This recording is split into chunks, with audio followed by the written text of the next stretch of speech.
What is up, everyone? Welcome back to the Redline Movie Podcast, a podcast where everything is connected.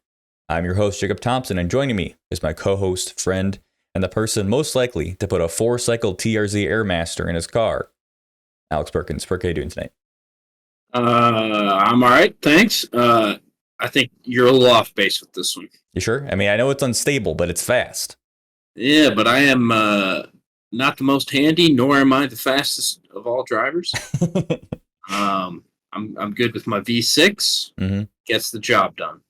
I don't even know how many cylinders are in my car. That's how much not a car guy I am. I would guess 4 based on appearances. Yeah, I would also guess 4. It gets me from point A to point B, and that's what I love about it. Yeah. Welcome back to the podcast, everyone. This is the show where every week Perk and I review a movie connected to the last one we watched. I feel like our show we post pretty much every Friday on podcast services and YouTube. You can also follow us on TikTok, where I post some clips every week. But yeah, come watch movies with us. Last week, we watched Akira, the arguably most famous anime film of all time. And our connection to this week's movie was Michelle Ruff, who's an English voice actor who voiced Kaori in Akira and voices Sanashi in Redline, who's a main character, which is fun. Yeah, we watched Redline this week. Perk, why don't you intro it for us? Yeah, all right. So Redline is a 2009 joint directed by Takeshi Koike in his directorial debut. Oh. It follows JP, who is a cool guy racer who races in this cross-planetary race series with rockets and, lasers, and pretty much a death race. And he's like the best of the best, but he's tied up, and his partner is tied up with the mob, so they have to throw races, and yeah, antics ensue. Fun fact about this one, it was entirely hand animated with no CG. Took Really? 7 years to do, and it took 100,000 hand drawings. Wow, that's impressive, actually. There's no CG at all in this film. Ridiculous. Yeah. None at all. Wow. I'll go first, Perk. I had a really fun time with this movie. I feel like this is the closest we're ever going to get to an F-Zero movie, and I'll take it, because F-Zero is cool. But yeah, I think the action and like the races are super fun to watch. I think the things I love most of this movie are the world and the character designs. I think all the characters and cars look super unique and are fun to watch. And then like just the idea of like, we're having this race on this planet and they don't want us there. It's going to be like this military battle to have this race done because there's like, fuck the system. I think it's just super interesting. And yeah, I mean, it's a lot of style, not a ton of substance, but the characters work well enough. The, romance between JP and Sanashi is fine. Yeah, it's got a really unique look to it. Like the art style looks like everything is like vinyl, which kind of works with, it's a good way to put it. He's wearing a leather jacket and, cards and stuff. I've never seen like an art style quite like this, and it definitely sets it apart. So yeah, had a great time with this movie. I don't think you're being superlative enough, or maybe just loud enough. It's hard for me to imagine reviewing this movie in any other form rather than screaming, because that's just kind of like the vibe. Yeah. It's absolutely bonkers, bananas off the wall, and it's so much fun because of it. I agree with most of what you said. I think the obvious standout is the animation, which is it's a style I've never seen. Or I mean, I've never seen anything quite like that from an animation standpoint. And the way they mess around with speed and the cars and the sharpness of the animation was really striking.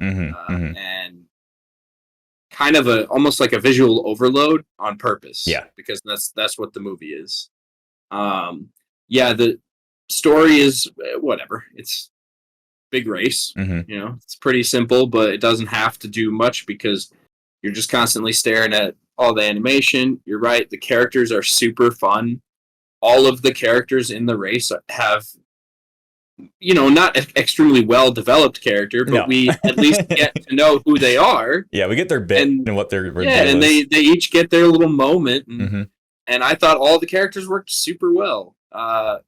The only character gripe I had is the movie's a little too horny for Sonoshi. Yeah. With just like the random topless scene is like, okay. Well, the funny thing is the line before the random topless shot is Oh yeah, it's the ad for her. They're doing the deep dive on Sonic Cheeks. They're doing a deep dive in E-Tracer. And they show like a picture of her. She's like, oh, nice picture of my ass, guys. And then it cuts her and she's not wearing a shirt. It's like, okay, like, what are we doing here? Yeah. The movie's just also very horny in general. Like the announcers at the end, he's like, he has hit the nitro. I need to change my pants. It's like, okay, dude, like, what is going on here? So that's what I wonder.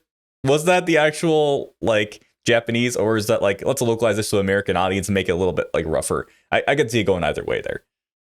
Yeah, I don't know. That's a good point, but I think that the erratic nature of the commentary it fit. Yeah. Even if that's kind of a manufactured line, it fit very well with what was going on. Yeah, you're right. It's probably the horniest anime movie we've watched thus far. Is that I think that's fair to say. I think so. It's Ghost in the Shell had more nudity, but it wasn't horny. No, and it's not too bad. There are just a couple moments. Yeah, and to be fair too, it's not the main central relationship is not exploitative. No, because JP almost. I mean, it's pretty clear the thing he admires most about Sanashi is that she's just kind of a goated racer. Yeah. You know, relationship built on respect rather than just like eye bulging horniness. Yeah, I mean the fact that he knew her when she was a kid, I think helps a lot with that. And Definitely. him seeing her, I like that little flashback. That was a nice little tie-in. Like you could argue it's like kind of convenient, but I think it works for this movie. Especially, another thing I liked about the flashbacks is that you can see the progression of time based on how much hair JP has. How long his ducktail is. When he's just a little kid and he's idolizing the racers, and it's he just has no spike. And then when he's like a teen, he's got the half spike. Mm-hmm. So and okay, then, in the climax, the full spike, and the spike, the hair. It's what gets him across the line. I love it. I love a good ducktail, man. One of my favorite characters in One Piece has one as well.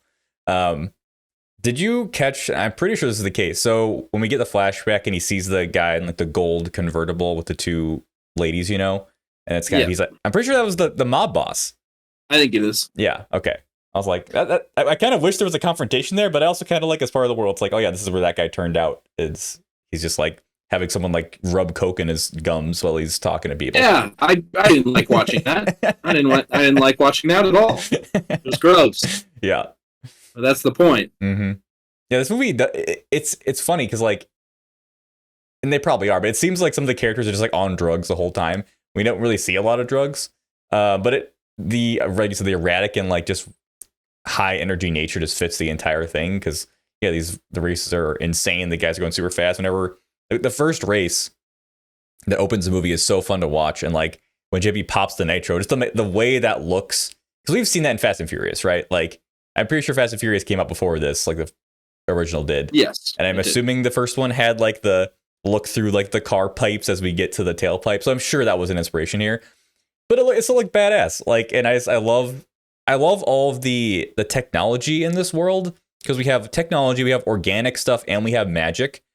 And normally I don't like when movies are like, let's just do the cool thing because I feel like it doesn't help with the story. But in this case, I don't care because this movie just is what is cool. So it's like, okay, what would be interesting?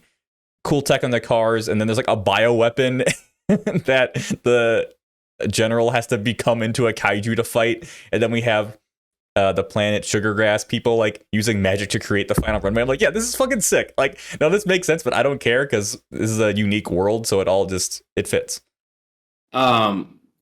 Yeah, I love too that the bioweapon is just called Funky Boy. Yeah, why not? Yeah, let's just call him Funky Boy. I love it. No, I thought that the a lot of the world building, I really appreciated that they didn't walk us through and hold our hands. Like the dynamics of magic, like they could have done a full backstory on like the magic world, but who cares? Yeah, it doesn't matter. The cyborg people, you could have gone full backstory. Who cares? Funky Boy could have had more intro, but once again, I don't care. It's just cool. Yeah, and they don't do much history on Redline or any of that. It's just it's all happening, and all these aspects really help add build the world Mm-hmm. and make it just such a cool place to hang out for an hour and 45 minutes without, boring you with the details. Yeah. Yeah. What's interesting is, like, that being said, we didn't get a ton of it. I kind of like the political implications of the red line in this particular case, where like, were they trying to like steal the secrets of this plan, or were that planet just being, too worried about stuff? Like, the idea that, like, who runs the red line? Who is these people? Do they have their own agenda? Again, it doesn't matter, but the fact that could be like something in the background, I think is fun to think about. Gives you something to think about at a minimum. Yeah, I know what you're saying, and yeah, I agree. There's a lot of depth that you can kind of go through on your own. Yeah, without having to be force fed by the movie. Yeah, that's great. I didn't know when you said at the beginning that this was the directorial debut of Takeshi Koike. It's pretty impressive for a first movie. It is. It's super, super amazing, especially when you consider that it was entirely hand drawn and the stylized nature. Like this has a bold stamp on it. Like This is his style. So I'd be curious to check out more of his stuff. It looks like after this, he did a bunch of Lupin the Third movies. Okay. Because the style is fantastic. It's the selling point of the movie, the animation and just the stylized nature of it. Yeah, it's the best part by far. Yeah, it's great. What was your favorite mechanic on a car? If I can ask that, I can go first. Yeah, go ahead. I loved in the first race when Sanashi starts spinning out, and she has side boosters on her car. She's like manually controlling to stop spinning. That was like very cool touch. I remember like Interstellar of like having like the little boosters to make sure that you align right. For having those, I was like, oh, that's cool. Yeah, I mean, a lot of it was just super cool, and everything got its use. Like the fact that the Magic Sisters car turned into a mech. Yeah. Or the fact that the Metal Maniac is literally just his car. They're one and the same. So and he eats the nitrous, the ultra nitrous, whatever. That's cool. The tunneling guys, that was a cool little one-off. It was something they had to like manually pedal the tunneling, where they're just like stomping on the floor super hard. That was great. And I think the funniest of them all was the fact that JP just drives a goddamn Trans Am. Yeah. Like, you've got a super hover submersible ultra ship with Sanashi, and then JP just drives a Trans Am with a giant engine in it. Yeah. It's like, yeah, it works. Yeah, I mean, it's exactly what that character would drive, though. Just badass leather jacket guy. He's got to drive a 70s muscle car. Yeah, it's a great way to like. It's something familiar to us, even though we're in a very unfamiliar world, and we still get the cool sci-fi stuff, like the bounty hunters that have their own movies that are like promoting movies while they're racing, and just absolutely insane stuff. And this very much gave me like Fast and Furious meets F-Zero, which is awesome. We need more stuff like this. I feel like, I mean, we got Fast, but like I like more sci-fi crazy shit like this. I feel like sci-fi is pretty serious overall. I'm not eating my words on that, but like I think in general sci-fi is pretty serious nowadays. It's fun to get goofy stuff like this. Yes, definitely. Yeah. I had one just now thinking about it.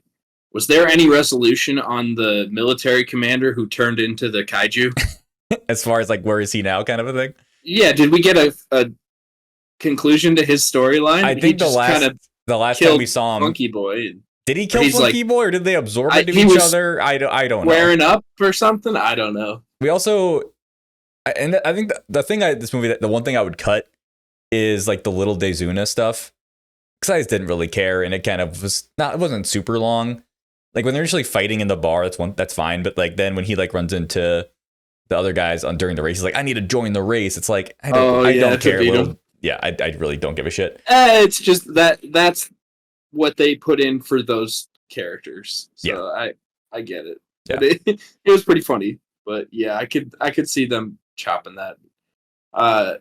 Obviously the movie ends at just like pretty much it ends at the climax. Yeah. So we don't get to see any fallout with like the any of the politicians or what becomes of the mob. Obviously, there would be room for another story on top of that. But yeah, felt weird to me that we got like no conclusion on the president, no conclusion on the military guy who turned into a super beast. Like, I think I don't really have to care because the movie gave me the ending I wanted. That's one of those things. Like either it's like it doesn't matter, or this movie took 7 years. Like we need to finish this fucking movie, so we're just gonna end it with the word love and just go to credits. So goofy. It's so goofy. I did like them both saying "I love you" to each other. I'm like, okay, like if they just kissed and then it said love, I'd be happy. But the fact they were like both like "I love you," it's like y'all barely know each other. What are we doing here? I did buy the chemistry though. I bought the chemistry, but the I think both of them. I think both of them recognized each other and just weren't putting it across to each other. Weren't saying it, yeah. Yeah. I think they understood the history of the two of them, but yeah, it was unspoken. Sure. I was also like, what are the rules? Like, okay, if you bet on Sanashi or JP, do you win? Do both people win because they grouped up? Like, how does that work? I'll tell you. Knowing how casinos operate, no one wins. That's all going to the house, baby. All going to the house. Yeah. This is a really fun time. As far as recommendations, Fast and Furious, I think, is the only thing that's similar, just in terms of like campiness. No, I got you. You got me? What do you got? Yeah, so I was just geeking out because, well, okay, I'll start with one obvious comparison. There was a TV series that I used to watch all the time in the morning before school on Boomerang. 1968's Wacky Races. Never heard of that. I'm looking it from 1968. It's a little just 20-minute show, an animated cartoon where you've got all these wacky racers who each episode they go on a little race. And there's a different winner every time, except Dick Dastardly and Muttley never win because they're the bad guys. Gotcha. And this is like, hey, what if we made Wacky Races on acid? And I think that's great. Yeah. And I didn't know that we needed Wacky Racers on acid. But we got it. We got it, and thank God we did. But then the other comparison I made is when I was like 8 years old, and we had a Blockbuster membership. Mm-hmm. Now I know the Zoomers in the audience won't know what that means, but we would go into the store, and I think probably 24 times my brother and I brought home 2003's Hot Wheels World Race. Oh yeah, baby! Which is an absolute classic, and now I want to rewatch it.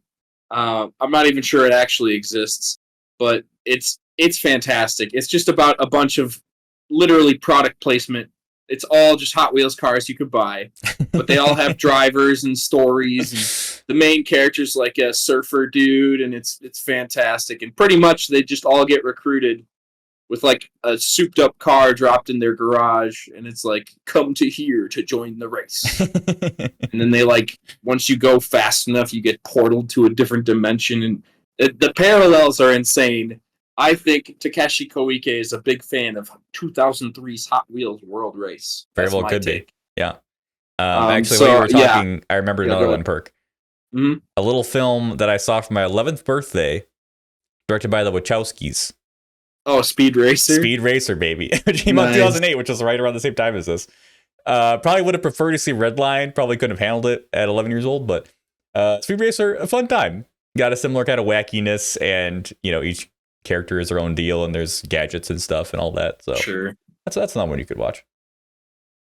But yeah, overall, Redline, great movie. Check it out. It's not too hard to find. So unfortunately, we couldn't find the sub, but I think the dub was totally solid. The dub was good. Yep. All right. Well, that is our review of Redline. Before I reveal what we're watching next week, it's time for bonus reviews. And oh boy, we got a lot this week. We've been skimping for a while because we got a lot of other stuff going on, but we really locked in this week and we got a bunch. And Perk, if I may go first. Please. I disrespected you, and I disrespected the Malala many months ago. It was probably in like March or April. It was probably it was right before like I 6 moved. months ago. You said, I'm cashing in my Malal for the year, and you're watching Little Miss Sunshine. And I said, yeah, I'll get to it. I got a lot going on right now. And then I put it off for months and months and months. And then this Saturday, I'm like, you know what? I got some free time. Let's do it. So I watched Little Miss Sunshine. And Perk, you were right. This is a fucking fantastic movie. At first, I laughed just seeing Paul Dano with emo black hair. Yeah. But after that, I had a fantastic time. I think the cast is insane. I love all of the story arcs, all the characters. It just really brought you in really quickly, and you get it. You know, like I think just from one of the opening scenes where there's eating dinner, and it's just like Kentucky Fried Chicken, and you know the mom makes a salad to try to be healthy and getting everyone a Sprite and stuff. Like, yeah, you just understand like where this family's at and the conversations that happen there, and then they have to go on this insane road trip, which things keep going wrong. Like what happens to the van is super funny. They have to push it every time they have to go anywhere. Such a good visual. Yeah, it's a great bit. And just seeing like Steve Carell open up and Paul Dano's kind of journey, and the grandpa and the dad, like Greg Kinnear as like the optimistic asshole dad is fantastic. Tony Collette trying to hold it all together. Like, yeah, it's an absolutely just fantastic film. And it's definitely can be very depressing, but by the end, I think it has a really nice resolution. So yeah, I loved it. Yeah, I think the end of that movie is just one of my favorite cathartic moments in films. Is when they all get up there and they're all dancing. It's so goofy, but it's like this is perfect. Yeah, no, I really, really, really enjoyed it. If I had to critique it, I feel like maybe they had like an arc for Toni Collette and just had to cut it. Because she's more just there kind of holding it all together. She doesn't really have her own things to work out. And they, you know, she's divorced, we find out, but that's not really like, I figure maybe there's something with that where maybe she like, I don't know, threatened to divorce Greg Kinnear or something, but it's fine. They didn't need to make this movie longer. It was perfect length. And, yeah, it was just great. And it was a perfect blend of comedy and heartfelt stuff. Yeah. Like this movie is so funny. It in so many moments it is laugh out loud funny, but then you also have moments like Alan Arkin's conversation with Abigail Breslin at the hotel. That's probably the most powerful scene in the film. Such a wonderful moment. It tugs at the heartstrings every time. Yeah, well, and then they have to do what they do with Alan Arkin later, which is just hilarious. So yeah, highly recommend this movie. Perk nailed the Malala. I got you. So yeah, that was great. But Perk, I feel like that wasn't enough. I, disrespected you for too long. I'm like, I got to do something else to make it up to him. So I watched another film that Saturday. I watched The Lobster. One of Perk's favorite movies. On purpose? On purpose. I would have done In Bruges, but it's not streaming. But I'm like, you know what? I got to do Lobster. I got to do it for Perk. Overall, I liked it. Like, I think I've talked before in this podcast how dark comedies normally don't work for me. Sure, but I definitely was able to laugh in this movie. Like, there is some really, really, really funny stuff. I think my favorite bit was Olivia Colman. So I mean, I don't know if I'm gonna get into the whole premise here, but basically, in the future or near future, the society is set up where you have to be in a relationship, and if you're not, you get sent to this hotel with single people, and if you don't find a partner in 45 days, then you get turned into an animal, which is, of course. But one of the friends of the main character, finds a partner, and they're coupling up, and Olivia Colman's like, if there's any arguments that you guys can't resolve on your own, we'll assign you a child. That usually helps. And just like all of like the skits that are done at the hotel to like explain why it's better to be in a relationship than to be alone are hilarious. And I think like the first act of the film was about what I expected based on the premise and things I've heard from you about it, So yeah, that tracks. The second act is just hilarious because it's the exact opposite and equally absurd. I think it is a bit, overall the movie is maybe a little bit long and it's very slow. And then it definitely is slow for sure. Yeah. Especially the second half. But the final beat, the final like the movie ends, like I saw it coming, but it still is just so absurd and funny and pathetic. Like And yeah, it fits perfectly. The whole movie is really just a critique of dating culture. Yeah. And throughout the movie, you see like how stupid it is that people are like trying to find a partner literally just based on like one commonality. Yeah. And when it boils down in the end, and it's like, oh, Rachel Weisz and Colin Farrell, they like bond over the fact that they both wear prescription lenses. They're both like, short-sighted.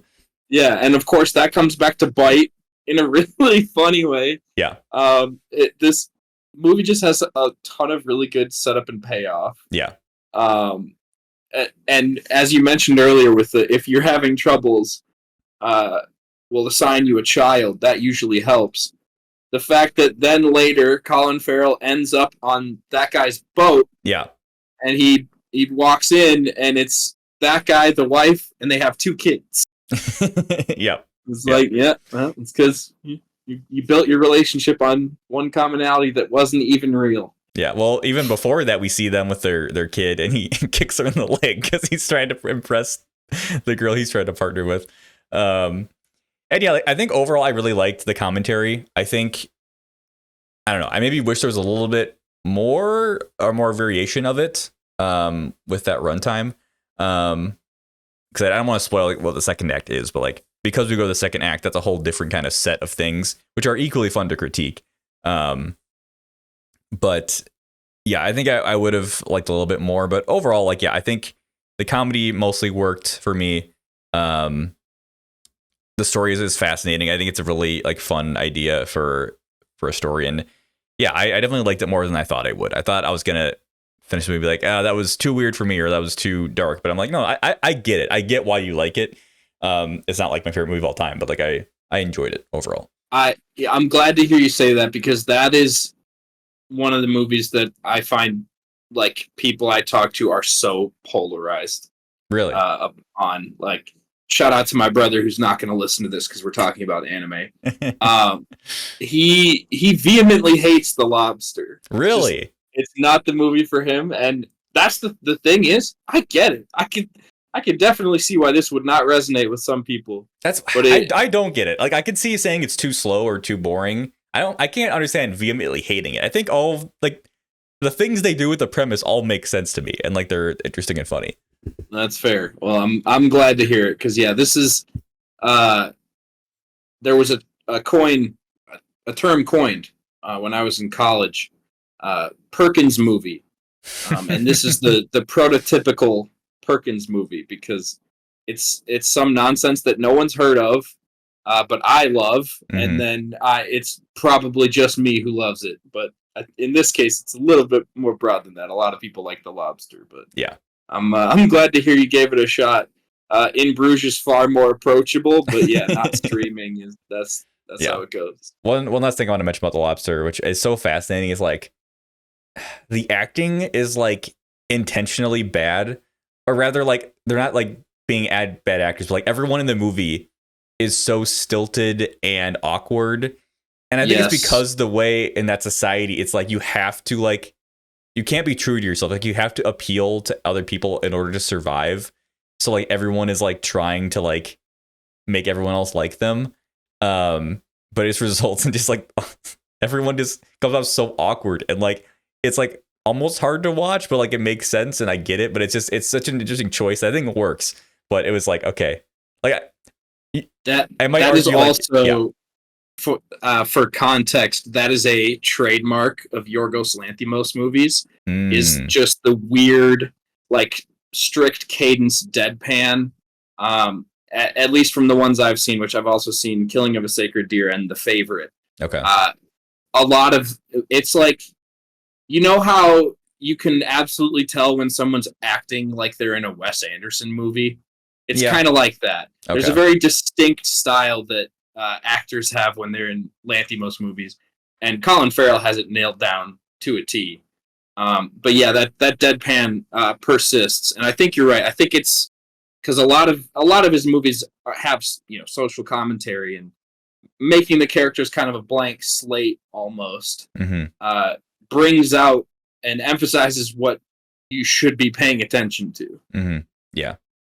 I just interpreted it as like, yeah, like you can't like piss anybody off too much because you're trying to find a partner. If you don't, then you're fucked. Right. Even if you're with that partner, they might leave you, so you have to, and then you're fucked again. So like you have to always be like, being very careful. So how did you feel about, to just poke your brain a little more, how did you feel about we don't need to get spoilery, but the like career hunter woman and their dynamic? Specifically one scene in particular. I'm sure you know what I'm talking about. Yeah, one scene is like super fucked, but like I understand why it happened. Like the way her character is set up, everything tracks. It's her character perfectly. Yeah. Yeah, and it's like super fucked up, and it's like I didn't need to see that image, but yeah, I mean, it made sense. It wasn't like that's outrageous. Like, yeah, no, they set her up as having no emotion, and she was like testing him in many different ways, and it's like, yeah, he failed the test, so I get what happened. But but for anyone who's eager to check out this movie and maybe sensitive on some topics, this would be a good movie to visit. DoesTheDogDie.com. Just as a tip off there for you. Yeah. So, but yeah, no, like I said, I liked it more than I thought I would, and I'm glad I watched it. There we go. Very cool. Perk, what'd you watch this week? So over the last week, because apparently last weekend, or at time of recording 2 weekends ago, it was Batman Day, which sounds made up to me. I don't know why it's Batman Day, other than the fact that probably because Warner Brothers has nothing coming into theaters and they want to make more money. I mean, it's been a thing for a long time, but yeah. Okay, fair enough. Yeah.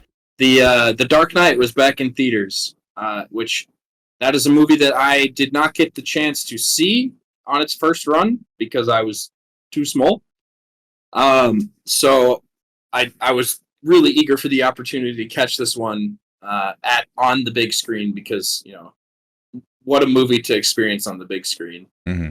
So in honor of that, before that showing, I watched Batman Begins again. Mm-hmm. And then afterward, I watched The Dark Knight Rises. So I got the full Nolan Batman trilogy over the last week. Just start at the start. Batman Begins. That is, I never give credit to that movie. It doesn't occupy as much real estate in my mind, but it is a very, very good intro superhero origin story. Albeit it is a tad on the formulaic side, and it feels like that Batman Begins feels closer to other origin stories than the next two movies feel to any other superhero movie. Yeah, I'd agree with that. But still, they hit everything right. Cillian Murphy's great as the pseudo-antagonist. Liam Neeson's always fun.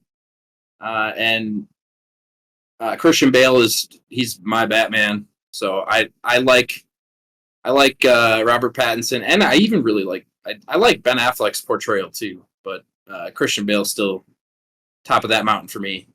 And yeah, just overall, it's not too long. The climax actually it goes by pretty quick, which I think Nolan does a pretty good job on pacing usually. But Batman Begins overall is it's a really solid start to a franchise, and I think it's actually come around because people give it so much underrated cred that I think now it's fairly rated. Yeah. Whereas on the flip side of that, which we'll get to, I think The Dark Knight Rises, everyone has now gone full underrating on that. So I think, or like everyone hates on that so much that I think it's become underrated. So there's kind of been a swing in that. But second was The Dark Knight, which, as I mentioned, waited 15 years to see it in a theater, and someone brought a toddler. Oh boy! To a 7:15 showing on a Tuesday night. We got out of the theater at about 10:15, and you brought a kid who's maybe 3. To a very violent film, also. Yes, and the kid was young enough that he was too young to actually understand what was happening on the screen. But if you show like a 5 or 6-year-old Two-Face from The Dark Knight, oh yeah, nightmares.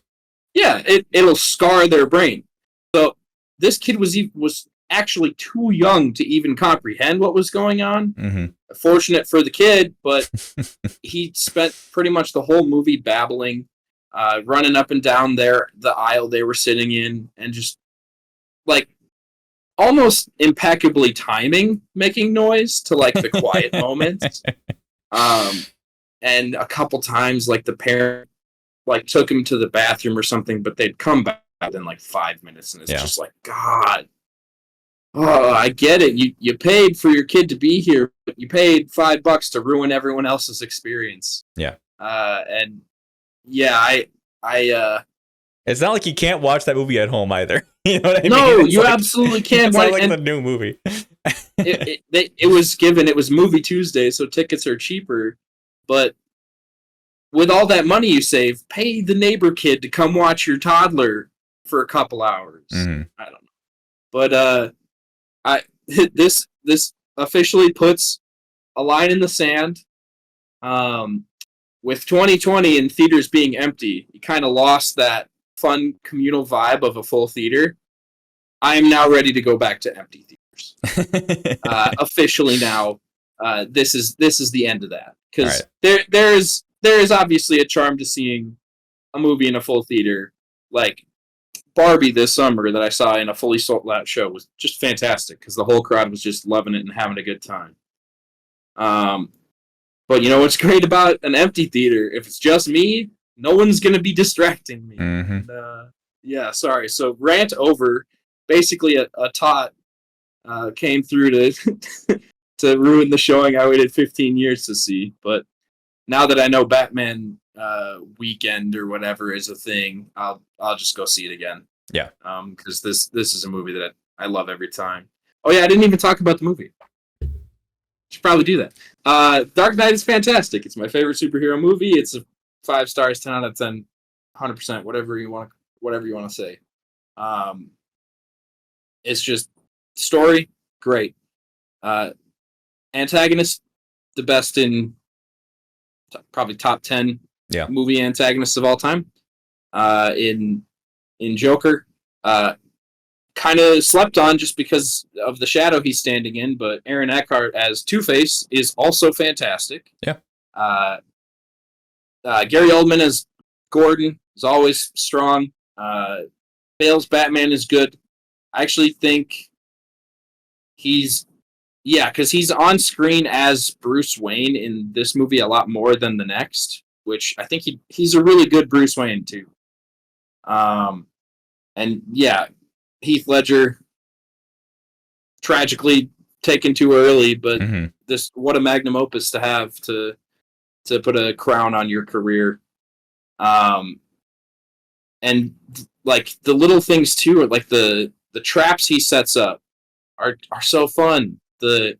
I forgot that it was even in this movie because I kind of blur the lines, but the two ferries where you've got the ferry full of prisoners and the ferry full of like families, and one of you has to blow up the other. Such a good bit. Oh yeah, I mean, my favorite Joker is like a very, very intelligent Joker. We don't always get it, but when we do, it's fantastic. Well, a lot of people criticize this Joker portrayal because everything is so planned, and that's not really in the Joker. That's a fucking lie. In the comics, he's super planned out. Well, because he's supposedly all chaos or whatever, but I don't even care about. I mean, I'm not a comic book reader, so I don't really care if they're faithful, but what they did with the character is amazing. Yeah. What else did I have? Let me ask you this: who's the better Rachel?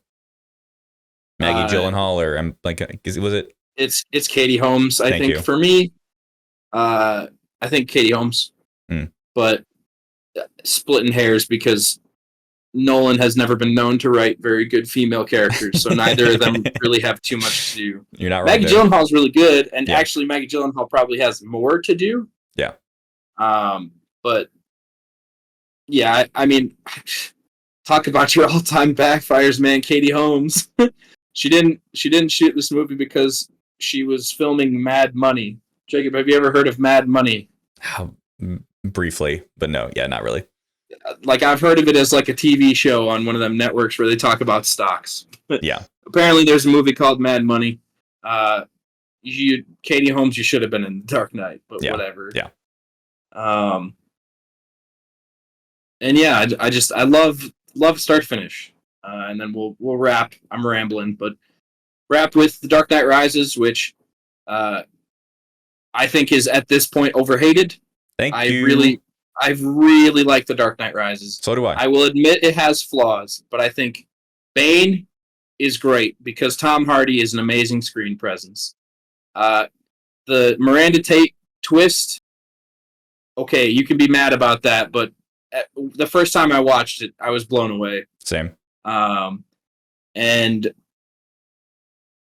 this is the movie where Christian Bale plays Bruce Wayne the least, which I think it kind of, I don't know, it limits what he can really bring because the Batman character just talks gravelly. There's not all that much to it, so I don't think he's the strongest point of the movie. But what they do with Gordon in this one's great. The mechanic of trapping the police officers and breaking out all the criminals. It's just so creative. Mm-hmm. And everything with the prison, I absolutely love everything about that too.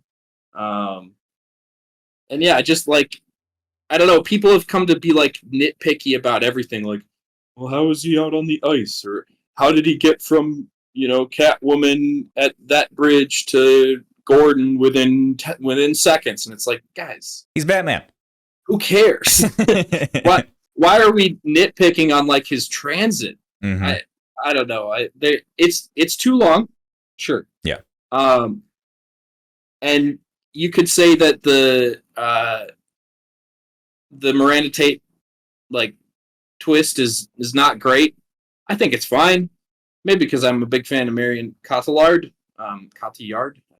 French, whatever. But it worked for me. Anne Hathaway is a really fantastic actress, and I thought she was really good as Catwoman. I don't know, just talked about it again. It's a really strong movie. I love all the set pieces. Get chills down my spine every time they do that full cut to silent with the kids singing the national anthem at the football stadium. Yeah. Great moments for sure. So there's not too much that I would actually pick on in The Dark Knight Rises. Yeah, I'm with you. I really love that movie. I think it's way overhated. I feel saying it's the worst film of all time. It's all right, no, it's a solid movie. Yeah, it's fun to watch. A reviewer I follow gave it 1 star, and I'm like, in what world is this 1 star? Yeah, that's just. And I mean, it's expectation. They went in with too hot of expectations. Yeah, as opposed to just judging the movie as it is. Right, and I mean, I have the added context that people didn't at the time, where we've seen a ton of really mediocre or subpar superhero movies since then. So maybe that's inflating my opinion a little bit. But I don't know. I'm a fan. Always be. Yeah, I'm right there with you. Another thing I watched this week, Perk. I took a break from the show for a while because I was playing games and stuff, but I finally finished season 1 of Psycho Pass. I talked about this on the podcast a few episodes ago. This is an anime about a futuristic society where the government can read your psychological state, so they can tell if you're about to commit a crime or not, and then you just nip that in the bud, kind of Minority Report-esque. And it follows a police force dealing with someone who can evade these systems, and it's how can you do it?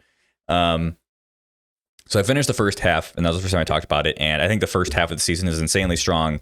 It ends on a climax that is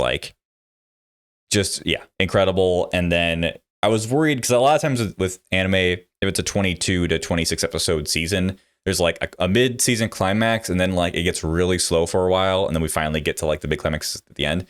This one only had 1 or 2 episodes where it slowed down, and then we're back, baby, and it's interesting again. We're moving the plot forward, and the way this season ended was so perfect. This is an S tier rank season television for me. I think it's outstanding.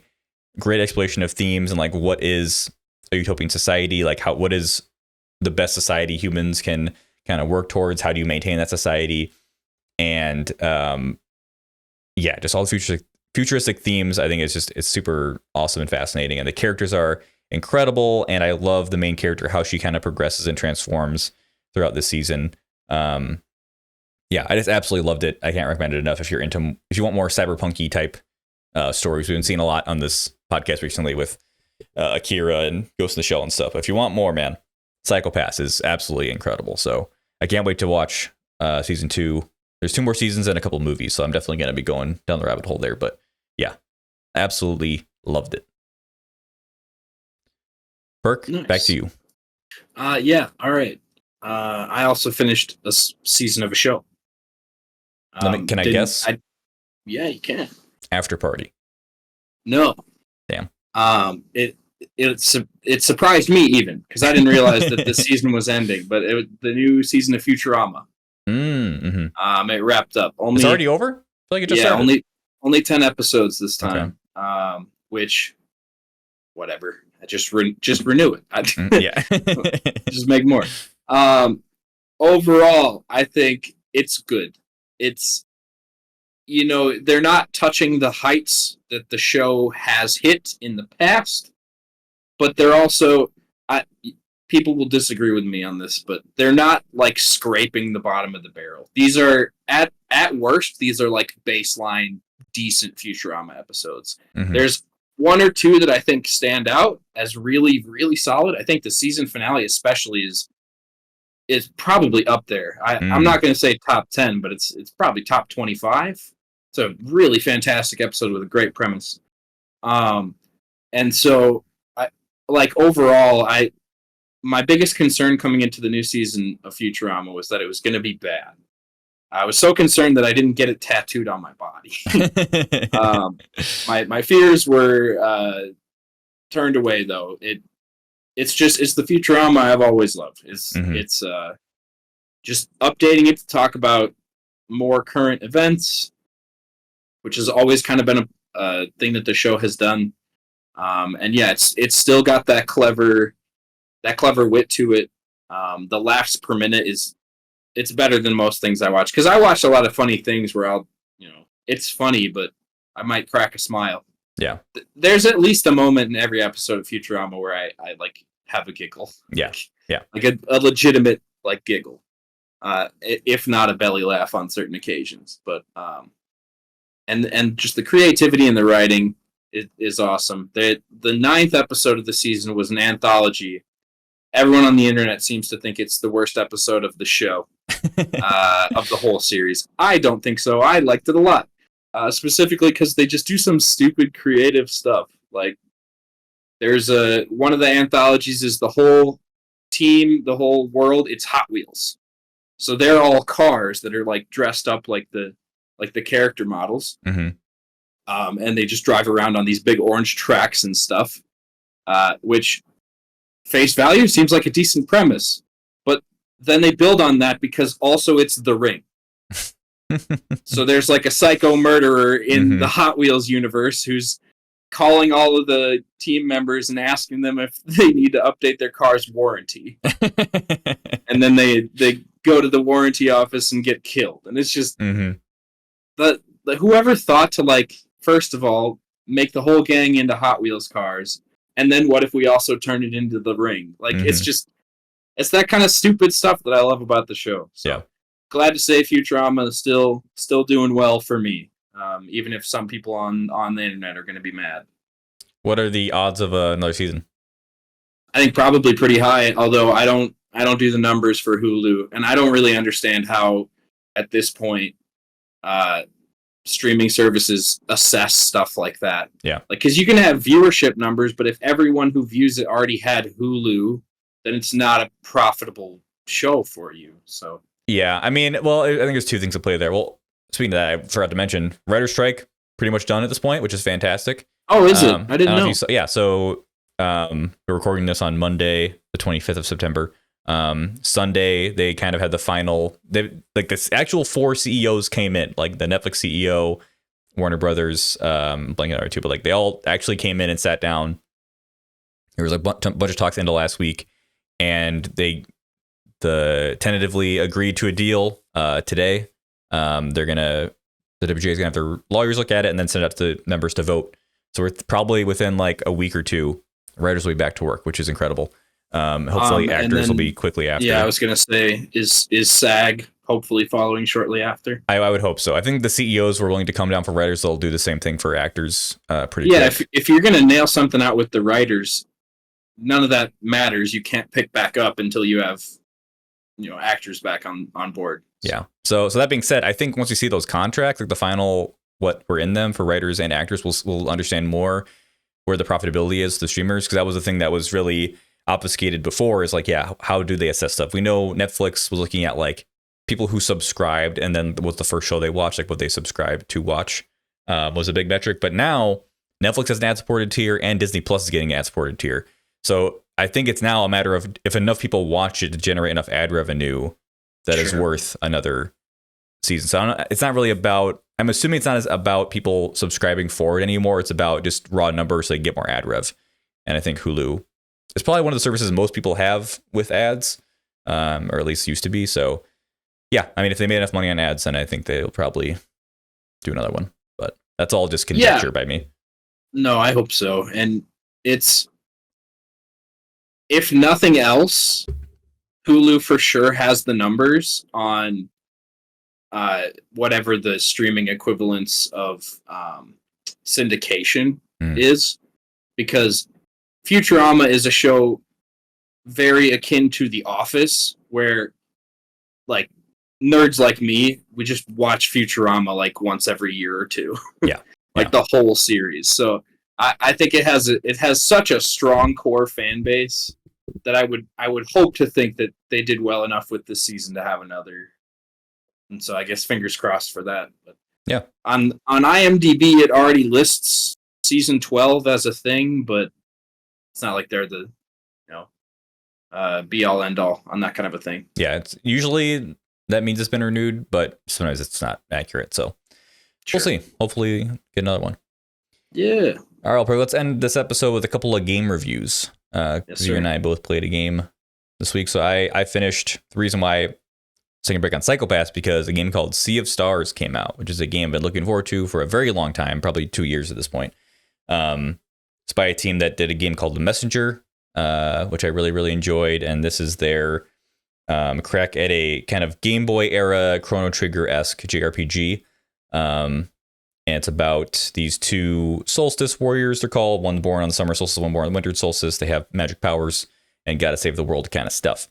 However, the story of the game starts out pretty generic, but it quickly kind of goes on its own path. And I think the outstanding thing about me this game, one, like, it's fantastic as far as gameplay wise. Like, the exploration is super fun. The turn-based combat is incredibly satisfying and fun. But the thing that got me about the story was just there's this one character. Well, I didn't want to spoil it, I guess, but there's one character who's in the main party who just got me, man. Like, I cry a lot when I watch anime and movies, but I only ever cried playing a game. This game got me multiple times, just like tearing up because of this one character and things that happen to them and the things they do. And I just absolutely adored this game on every level. I think it's gorgeous art, gorgeous music, really fun to play, great combat and exploration, and the story was fantastic. The only thing I can complain about is that the two main characters you play as are pretty bland, and you can't really tell one apart from the other one.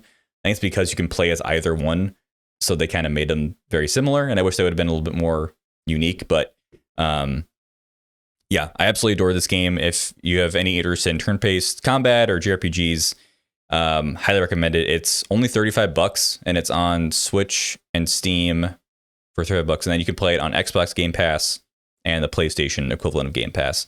So it's very accessible.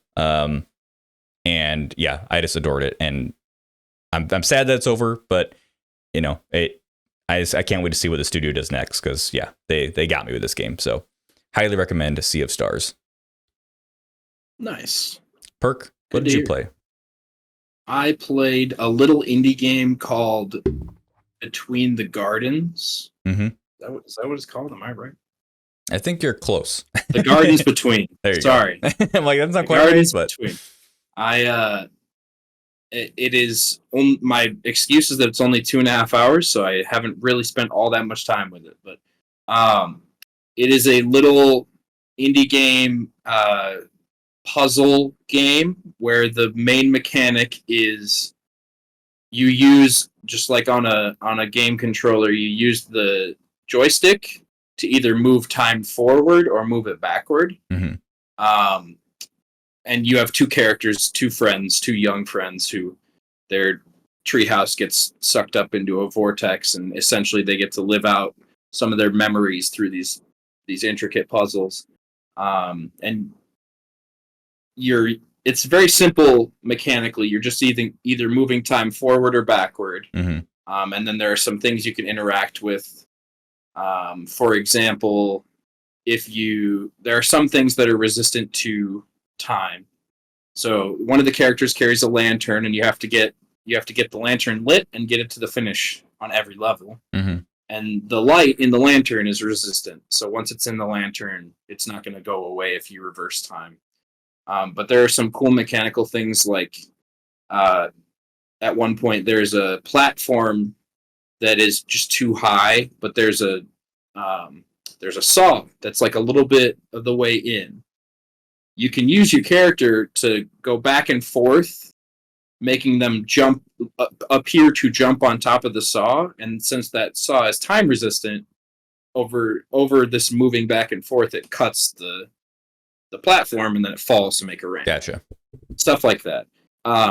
Mechanically, it's kind of similar to Braid. I was gonna say it sounds a lot like Braid. Yes. It's different because it's not really a platformer. Right, it's more a puzzle. And the puzzles are much more emphasized. I will compare this to another game I played recently, a puzzle platformer, Planet of Lana. Mm-hmm. This game does a much, much better job at keeping the puzzles interesting and keeping the pacing moving by giving new mechanics and new things to discover. Whereas Planet of Lana, it kind of just iterates a little bit. You get all these, you get your mechanics pretty early on, and then they just give you like more complicated versions of what is essentially the same puzzle. That's not exhaustive. There are definitely some creative puzzles in there too, but with the shortened time frame of the Gardens Between, the progression feels a lot nicer. It's never dragged out at all, because you have a couple levels, and then you move on to a new mechanical area. Couple levels, and then you move on. And yeah, only 2.5 hours. And the way they tie in a story with like similarly absolutely no dialogue is really cool, because basically it's the base story is just, it's kind of a investigation into imagination. These are two kids in their treehouse, and you go solve this intricate puzzle island with like a telescope on it and some stars that you move around the sky. And then at the end of that little area, you see just a snapshot of these two kids like laying in the grass with a telescope looking up at the stars. So that little area was an imaginary expansion on that moment that they had together. And another level, it's them like wandering in the sewers, and you have to turn on and off the pipes, and then it's shows you the little snapshot of when they did that. And the ending of the movie is a nice little melancholic rug pull kind of. And so as I mentioned with Planet of Lana, the story is a little weaker because it's kind of just, you got to find your sister and save the world. Yeah. This game does more for me because it's such a short little investigation of a relationship and a friendship and imagination, and it ends in a really great way, even if it's a little sad. Sure. But yeah, so the kicker with this one is that it's a $20 game, and in my opinion, that's too much. But I bought it; it was on sale for $5. Yeah. And I'd say it's more than worth $5. It's only 2.5 hours. It's pretty much watching a movie. It's shorter than most of the Bollywood movies. And yeah, I would highly recommend it if you're just looking for like a cute, comfy indie game to play. It'll stretch your mind a little bit. I got stuck a couple times, but it was easy enough to figure out because mechanically there's only so much you can do.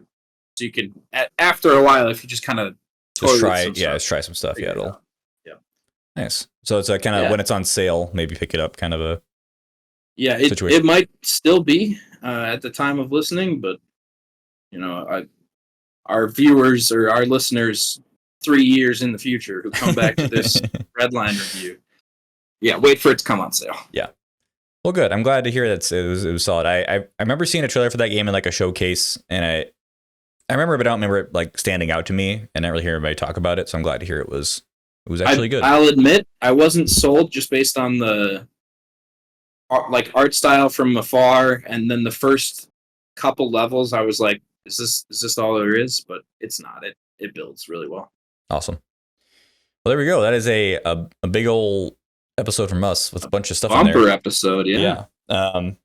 Next week we're continuing. We have 2 more movies in our anime film streak, and maybe by the end of it, both strikes will be done. We'll see. But hopefully. We're going to watch Belle, which came out in 2021. You might remember seeing trailers for it in theaters. I know I saw it a couple times back then, but it is on HBO Max, and our connection is Wendy Lee, who is an English voice actor. She played, just as the clerk in Redline. I wonder if she was like the grandma that was giving him the smokes on the moon. Oh, maybe her. And then she plays Nakai in Belle, so we'll look out for that. But yeah, it's been HBO Max. So Belle on Max for next week. And until then, thanks for watching. Bye. Bye-bye.